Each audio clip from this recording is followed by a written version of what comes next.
because I believe, ladies and gentlemen, that vlogging is a business. Alright? So, para sa akin, ito ay isang negosyo. Ever since I started it, sabi ko, this is my business. This is it. Okay?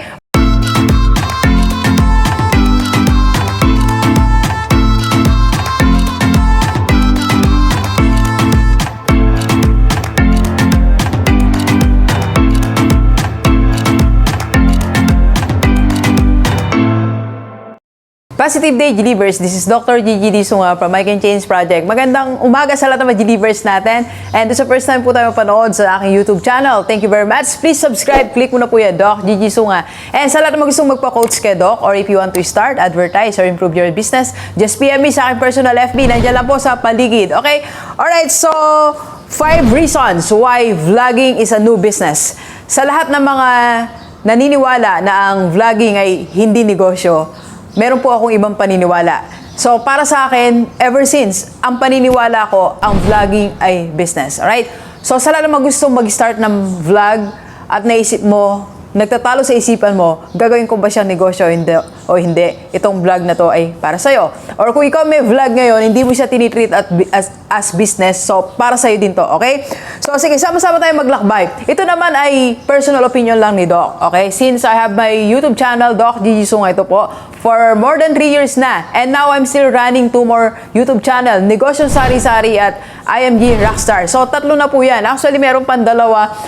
Naghanap lang ako ng ibang talents, okay? So pero bakit nga ba ako nag-venture sa iba't ibang klase ng YouTube, alright? So because I believe, ladies and gentlemen, that vlogging is a business, alright? So para sa akin, ito ay isang negosyo. Ever since I started it, sabi ko, this is my business. This is it, okay? Alright, so bakit nga ba? Ganito, una, define muna natin ang business. Ang business po, sa practical na definition punta tayo sa practical definition ng negosyo. Ang business is something that you are running na merong revenue plus meron kang employees. Alright? Ang malaki po yung kaibahan niya sa self-employed. Ang self-employed, ikaw lang lahat nagtatrabaho. Pero pag negosyo na yan, basta it involves people, it involves system, it involves profit, revenue, yan po ay isang negosyo. Okay? At ang dalawang criteria na yan, present. Okay? Present sa vlogging. So, bakit hindi mo siya i-consider na negosyo? Alright? So, unang-una, revenue. Ang vlogging may revenue. Alright? So, kahit plain vlogger ka lang, vlog ka lang ng vlog, kahit ano, kung saan. Okay? Parang lang si Doc, ganun lang sa cellphone. Kung ganun ka lang, meron ka pa ring revenue. Alright? Pero, if you will be digging deeper sa opportunity ng vlogging, AdSense is only one of the streams of income na pwedeng dumating sa'yo through vlogging. So, meron tayong tinatawag na sponsorship, affiliate marketing, collaboration, guest exposure. May mga gano'n, may mga nababasa ako na pag nag-guest sila sa ano mo, magbabayad ka sa kanila, di ba? Internationally, may mga na-encounter akong gano'n. Alright? So, ibig po sabihin po, ang vlogging, nakikreate talaga siya ng revenue. Alright? So, nasa sayo na lang yan. Kung ilang types of revenue or streams ang gusto mong papasukin sa YouTube channel mo. Alright? So, next. Number 2. Yeah, number 2. May employee ka. So, right now, I have 4 employees working for me. Imagine po nun, kung hindi siya negosyo, wala akong employee. Diba? But since may employee ako, it's a business. Alright? So, meron po akong empleyado. Meron akong 2 photographer, may editor. Nabuwasan pa nga yan eh. Pero this next month po, dadagdagan natin kasi 3 na yung channel. Kahapon yung isa nag-edit, di ba?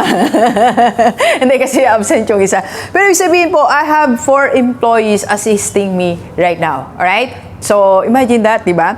Okay? Next, number 3. Business model. Meron kang business model. Try to see, ito Nas Daily. Anong business model ng Nas Daily? Di ba meron siyang office, meron pa siya sa Singapore because of the business model ni Nas. So, meron siyang mga partners na mga vloggers at meron siyang office that's, producing more videos, nag-e-edit, meron siyang mga cameraman, full siya. Di ba? Meron siyang business model na sinusunod. Dok, ano bang business model? Ito po. Ang business model, sinusunod po yan. Any model na gusto mong sundin sa iyong negosyo. And I believe, ang isang vlogger, meron siyang business model. Hindi kami pwedeng walang business model. Okay? So, unang-una, inaaral kasi namin, sino audience namin? That's our clients. Diba? So, for example, like ito po, itong channel ko, mostly kaya nandito kayo, you want to do business, you want to do investment. Diba? Kaya nga po ako nagkaroon ng hiwalay na channel for my IMG business kasi ayoko puro mapuno kayo ng IMG kasi it's not your, hindi lahat kayo interested, di ba? So, I'm considering you po. Kaya nagkaroon ako ibang channel. Kayo po ang kino-consider ko. At kaya nagkaroon din ako ng negosyong sari-sari kasi nga po, gusto kong bumalik dun sa malilit na negosyo sa mga kanto-kanto lang, sa mga, alam mo yun, I want to start with that because I love it. Pero baka yung iba sa inyo, ayaw na yun kasi nanggaling na kayo doon sa channel ko. So, in other words, ang foremost consideration natin dito, our viewers, your clients, and that's part of the business model. Any business, kino-consider ang, ang target audience niya, ang target market niya. Look at Amazon, Jeff Bezos, ang sabi niya, be crazy about your clients. And ako, I'm crazy about you. Kaya ako may ibang channel, paulit-ulit ko sinasabi yan, di ba? That's part of the business model. Then, meron din tayong tinatawag na unique selling point. Ano yung value proposition mo? Anong value ng content mo? Ano meron sa content mo na unique sa'yo? Meron ako mga content na unique sa akin. Di ba? Marami akong principle na ini-inject sa content, sa vlogs ko na unique sa akin. Alright? So, may ganun kami. Then, may planning kami. Meron kaming scheduling. I remember yung one of my employees po, 2 months ago, may schedule pa kami. Monday, Tuesday, Wednesday, Thursday, Friday. Ang vlog namin ng Tapos we do research. Anong oras mas marami nanonood? Kaya minsan may mga vlogs ako, ini-air namin ng 8 p.m., ini-air namin ng 7 p.m., ini-air namin ng 8 a.m., ini-air namin ng 12 noon. Hindi namin alam kung anong oras ba talaga may nanonood. Because it's a serious matter. Napanood ko si Sir Chinkitan. Ngayon, nag-air siya ng 8 kasi ang team niya rin po, alam niyo po, si Sir Chinky na-interview ko sa vlog ko, na-guest ko. Ang dami niya pong staff that's doing the vlog. And as you know, Sir Chinky almost full-time na sa vlogging niya. Di ba? So, ang dami din po nilang research na ginagawa. So, that's the same with my team. Di ba? So, the same with me na marami rin kami ginagawa na mga planning, research. Alright? So, ano pa yung nakikita sa business model? Paano ipipresent ang product mo? Di ba, yung mga may negosyo, yung mga may produkto, paano mo ipipresent? Sa amin naman, paano namin ipipresent ang video? Ano yung editing style namin? Paiba-iba nga kami eh. So, dati meron akong highlight, tapos intro video. Ngayon meron akong intro muna. Ginagawan ko sinusulat ko, pati ending namin. May challenge, iniiba namin yung sequence. So, highlight, intro, tapos intro video ko, tapos intro ko, tapos content, tapos sa dulo, challenge. Tapos let's go. So, pag nanonood kayo ng video ng mga vloggers, hindi lang basta nangyari yon. Meron kaming director, I have my team, meron din mga team yan. Meron din mga ginagawa yan na merong nag-guide sa amin. Ako personal, may nag-guide sa akin. Pati damit, anong damit ko dito sa YouTube ko na to, anong damit ko sa pag nasa labas. Something like that because this is a business, alright? And number 4, bakit negosyo ang vlogging? Ito narinig ko lang kay, ano kasi yung name Silicon Valley. Kay Ma'am Silicon Valley kasi dalawa di YouTube channel niya. Ma'am Marina, I think, yeah. Sabi niya rin, naniniwala siya na ang vlogging is business. Sabi niya because yung creative aspect mo, inilalabas mo dito. Inilalabas mo dito sa vlogging. Kasi meron din po siyang dalawang channel. Silicon Valley, yan yung isa pa. I forgot the title. Pero lagi siya pinapanood. Okay? So kasi, you as a business owner, as the vlogger, meron ka pong dito. Meron kang, alam mo yung creative thing mo, ina-apply mo din siya. Para lang din negosyo. Di ba? Pag may events, may planning kayo, meron kayong ginagawang structure. So the same with vlogging. Di ba? The creative way of doing things. Kaya nga minsan, di ba, yung mga, like ako, paiba-iba kami ng intro namin eh. Kung ano maisip kong style, kung ano maisip strategy, get mo, kapatid, it's a world of business na pag sineryos mo siya, talagang hindi ka pwedeng hindi magiging creative kahit hindi ka creative. I'm not a creative person, pero lumalabas minsan sa akin. Pag I even review my vlogs. Would you believe na meron akong vlog na pinapa-delete? Pag nakita ko maraming negative comment, delete nyo yan. Ayoko. Ibig sabihin, hindi natutuwa yung mga Gilivers. Di ba? Pag hindi ako nasiyan sa editing, delete mo yan. So, kahit pinagpaguran ko, pinagpaguran nila, pag hindi maganda para sa kliyente ko, tinatanggal namin. Okay? And number 5, why vlogging is a business? Because for me, it's my life.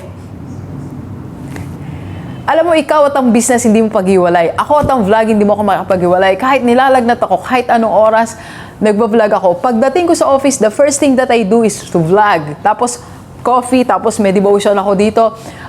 Yan naman ginagawa ko. So, siguro pag walang meeting ngayon, kasi papunta ako sa Inspire. Sir 8, sorry tinapos ko lang to. May kabila kasi kami office, papunta ako doon. Ayun, so, nagbablog ako. Pagbalik ko dito, magbablog ulit ako. It's laging ganon. That's my cycle. That's something na it's my heartbeat ko na ang vlog, okay? So kaya business ko to. Kahit sa gusto mo, titingnan ko to as business, okay? So sa lahat ng mga vloggers, alam ko life mo din yan, buhay mo din yan. Marami akong mga vloggers na kilala. Kung TV, di ba buhay niya na yun? Sabi niya nga, outside vlogging, I don't understand anything. May in-interview si Kong, sabi niya, ano yung sinasabi mo? I don't understand that. Di ba?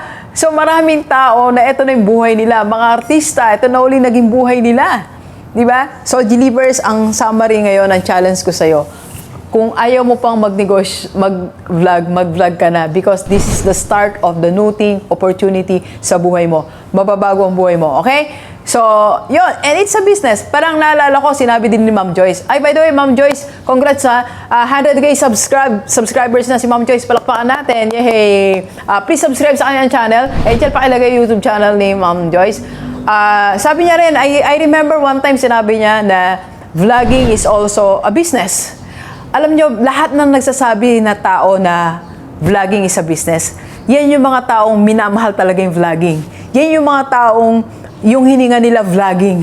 Yan, okay? Kaya ako, I love vlogs.